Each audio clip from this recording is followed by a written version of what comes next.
Assalamualaikum warahmatullahi wabarakatuh.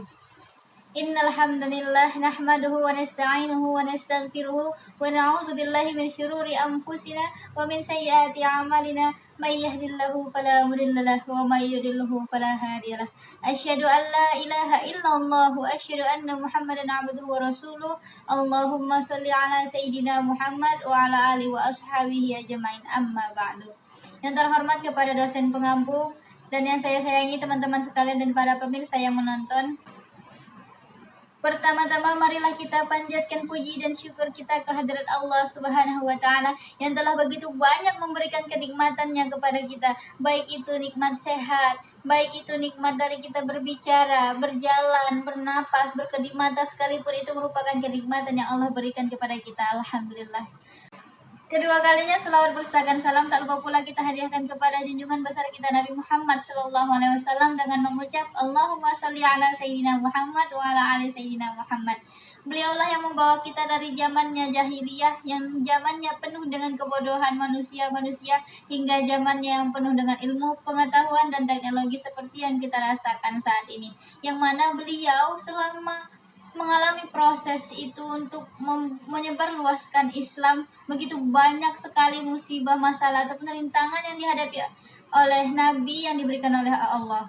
Lalu Nabi saja yang sudah dijamin oleh Allah akan diampuni dosanya, akan dimasukkan ke dalam surga, sudah dijamin oleh Allah nih. Tapi masih diberikan musibah dan masalah, apalagi kita yang sebagai manusia biasa. Pasti tidak luput yang namanya dari musibah ataupun masalah tersebut. Siapa di sini yang tidak memiliki masalah dalam hidupnya? Pasti setiap manusia per orangnya memiliki masalahnya masing-masing, baik berupa apapun itu. Karena sesungguhnya dunia ini adalah tempatnya ujian bagi orang-orang yang beriman. Keimanan seseorang diuji oleh Allah dengan adanya ujian atau masalah yang melandanya. Bagi yang kuat iman dan sabar akan ujian tersebut, maka Allah akan mengangkat derajatnya. Namun, sebagian orang putus asa dengan masalah yang dirinya hadapi, hingga ada yang sampai bunuh diri. Nauzubillahi min dzalik. Maka dari itu, di sini saya akan membahas tentang musibah agar kita paham kenapa sih kita diberi musibah atau masalah tersebut. Karena dari sini saya sebagai mahasiswi, maka saya akan lebih membahas tentang masalah atau musibah dalam pendidikan mahasiswa. Banyak sekali kan kasus mahasiswa atau mahasiswa yang bunuh diri yang kita dengar akhir-akhir ini. Kenapa seperti itu? Karena mereka terbuai, terayu, tergoda oleh omongan syaitan. Mereka tidak paham akan kenapa Allah memberikan ujian atau musibah tersebut kepada mereka.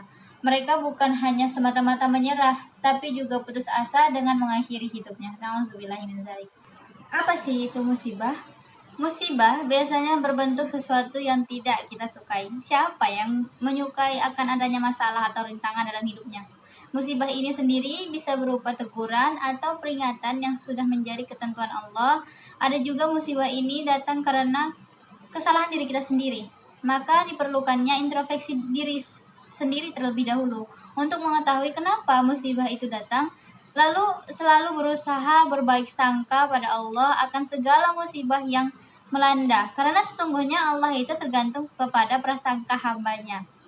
Lalu kan ada nih, apa sih yang bisa dibilang musibah atau masalah karena diri kita sendiri? Semisal ketika kita mau berangkat ke kampus, malamnya kita udah tahu kalau misalnya kita ada jam matkul itu jam 8 pagi. Kita tipe orang yang lambat, siap-siapnya lama, belum lagi nyetrika, atau apapun itu, semua pokoknya itu belum dipersiapkan malamnya gitu. Sedangkan kita masuk jam 8, ditambah lagi kita bangunnya lama. Nah, ini yang akan menjadi permasalahan.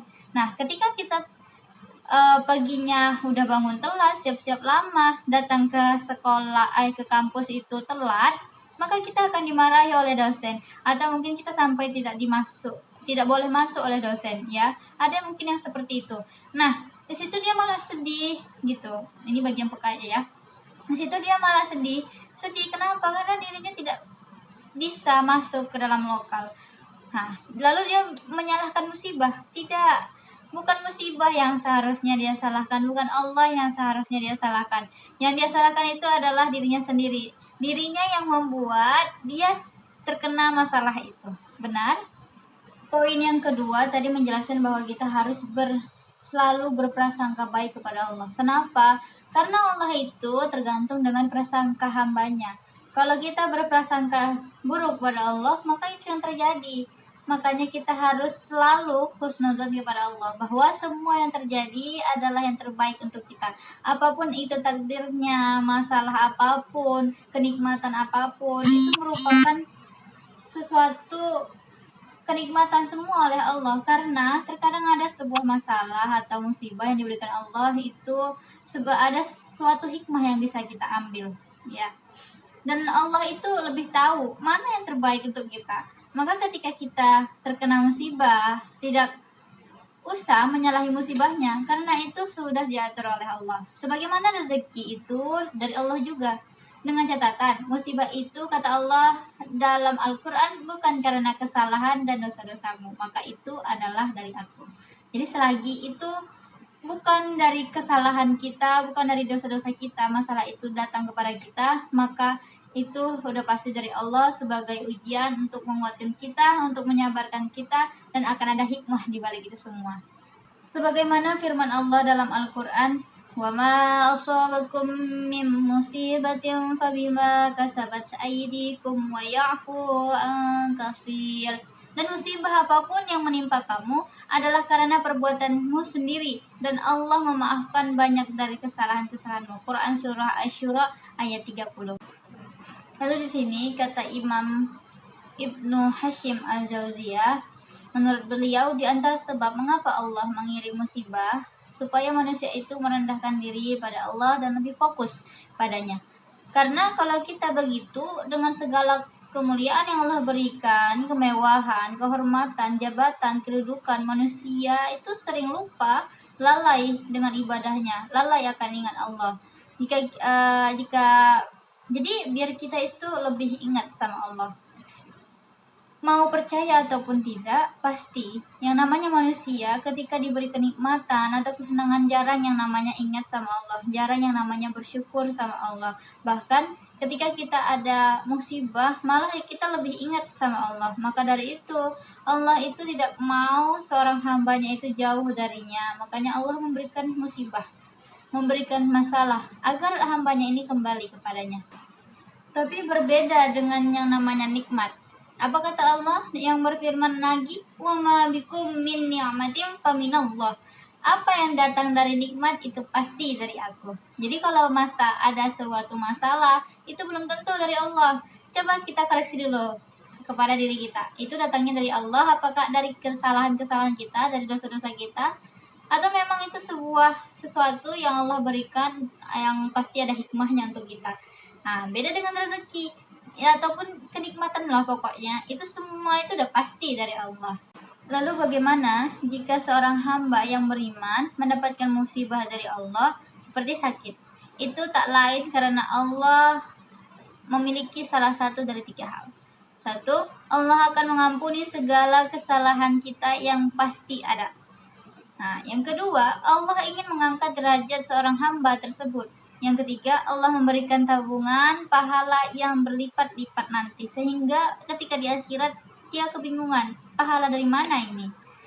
Jadi kita itu ketika kita sakit, sesungguhnya Allah itu lagi mengampuni dosa-dosa kita yang telah lampau.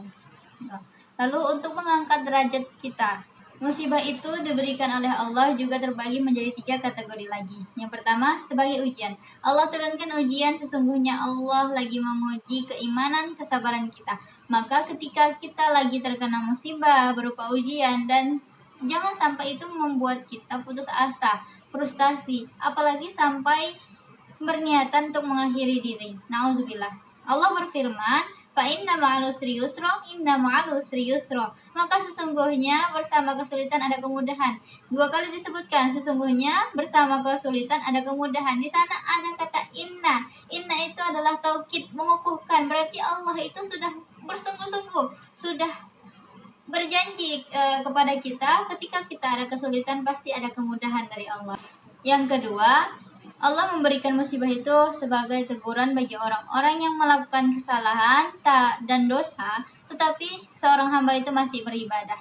Jadi Allah itu menegur seorang hambanya. Kenapa? Karena Allah melihat seorang hamba itu masih beribadah, masih memiliki keimanan kepada Allah, maka Allah tegur seorang hamba tersebut agar kembali kepada Allah. Yang ketiga, dia sebagai azab kepada bagi mereka yang bermaksiat dan tidak pernah melakukan ibadah. Mungkin hanya itu yang bisa saya sampaikan. Kurang dan kesalahannya saya mohon maaf yang sebesar-besarnya. Minum obat biar tak kejang, sebuah hari berangkat berlayar. Kalau pidato saya kurang panjang, silahkan undang lagi, tapi bayar. Wassalamualaikum warahmatullahi wabarakatuh.